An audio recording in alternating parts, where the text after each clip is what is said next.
Salam sejahtera bagi kita semua. Selamat datang di video pembelajaran saya kali ini yang berjudul Uji Hipotesis Komparatif. Di video ini dibuat untuk menyelesaikan ujian akhir semester 4 saya di mata kuliah Statistik Pendidikan. Sebelum itu, saya memberikan hormat kepada Ibu Asih Utami, SPD MPD, selaku dosen pengampu di mata kuliah Statistik Pendidikan. Perkenalkan, nama saya Priscilla Gabriel. Saya dari program studi PGSD semester 4, Fakultas Keguruan dan Ilmu Pendidikan di Universitas Palangkaraya. Baiklah, tanpa berlama-lama, kita akan masuk dalam pembahasan video saya kali ini. Apa itu uji hipotesis komparatif? Menguji hipotesis komparatif berarti menguji parameter populasi yang berbentuk perbandingan melalui ukuran sampel yang juga berbentuk perbandingan.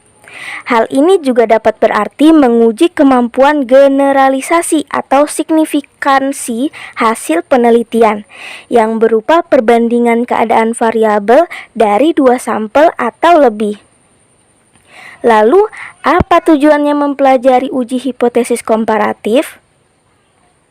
Nah, teman-teman, tujuan dari mempelajari penelitian komparatif adalah agar kita dapat menyelidiki kemungkinan adanya hubungan sebab akibat dan mencari kembali faktor yang memungkinkan menjadi penyebab melalui data tertentu untuk melihat maknanya. Tujuan penelitian komparatif yaitu membandingkan persamaan dan perbedaan antara dua atau lebih fakta dan sifat objek yang diteliti dengan didasarkan kerangka pemikiran tertentu. Dilakukan untuk membuat generalisasi tingkat perbandingan berdasarkan cara pandang atau kerangka berpikir tertentu. Nah, teman-teman, karena kita sudah mengetahui apa tujuan dari kita mempelajari uji hipotesis komparatif, maka sekarang kita akan masuk dalam pembahasan. Di sini saya memasukkan 4 pembahasan tentang uji hipotesis komparatif. Yang pertama, kita akan membahas tentang pengertian uji hipotesis komparatif. Yang kedua, ciri-ciri uji hipotesis komparatif. Yang ketiga, perumusan hipotesis komparatif. Yang keempat, contoh hipotesis komparatif. Baiklah, kita masuk dalam pembahasan pertama kita, pengertian uji hipotesis komparatif. Hipotesis komparatif merupakan jawaban sementara terhadap masalah komparatif. Jenis penelitian yang menggunakan hipotesis komparatif adalah penelitian yang bersifat membandingkan dan dihadapi dua objek penelitian. Penelitian komparatif adalah jenis penelitian yang digunakan untuk membandingkan fakta-fakta, membandingkan sifat dua kelompok yang berbeda, atau membandingkan dua variabel tertentu. Lalu pembahasan kita yang kedua, ciri-ciri uji hipotesis komparatif. Dalam penulisan hipotesis komparatif, menurut Muhammad Nazir, setidaknya harus ada syarat ciri-ciri hipotesis yang baik, antara lain, yang pertama harus menyatakan hubungan, yang kedua harus sesuai dengan fakta, yang ketiga harus berhubungan dengan ilmu, serta sesuai dengan tumbuhnya ilmu pengetahuan. Yang keempat harus dapat diuji. Yang kelima harus sederhana, dan yang keenam harus bisa menerangkan fakta. Selanjutnya, kita akan membahas tentang perumusan hipotesis komparatif. Dalam pengujian hipotesis komparatif, dua sampel atau lebih, terdapat berbagai teknik statistik yang dapat digunakan. Teknik statistik mana yang akan digunakan tergantung pada bentuk komparasi dan macam data. Untuk data interval atau ratio digunakan statistik parametris, dan untuk dapat nominal atau diskrit dapat digunakan statistik non-parametris.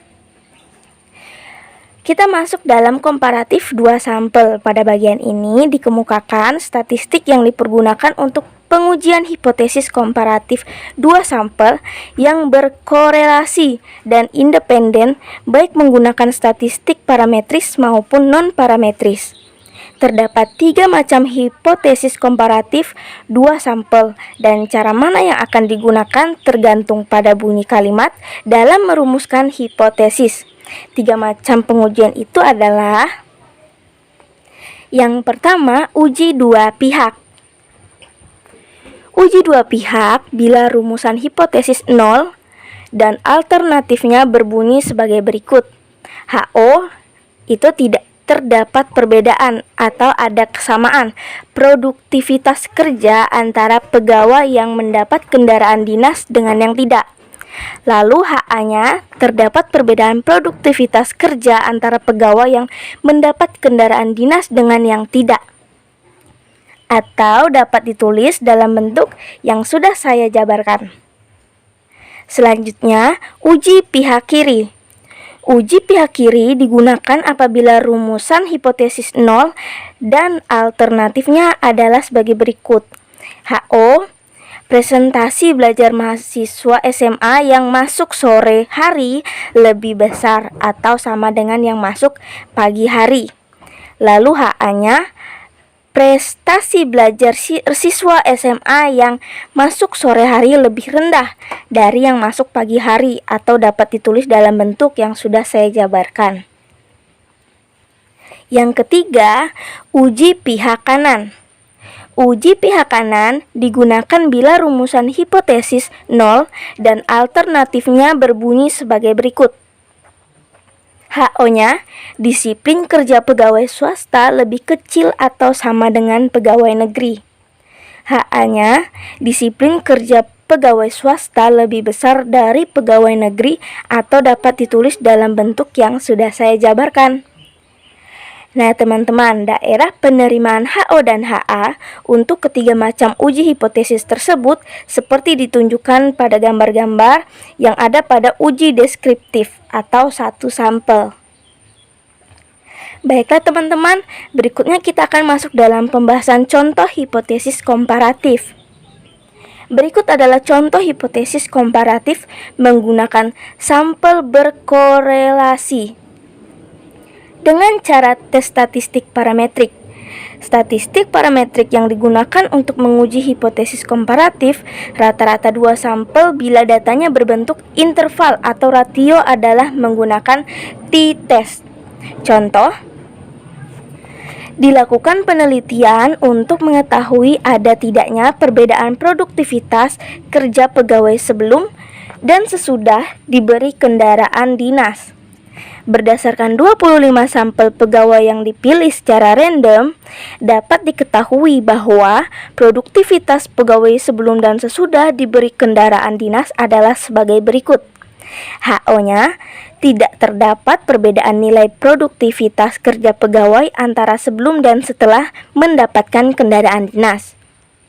Lalu HA, terdapat perbedaan nilai produktivitas kerja pegawai antara sebelum dan setelah mendapatkan kendaraan dinas.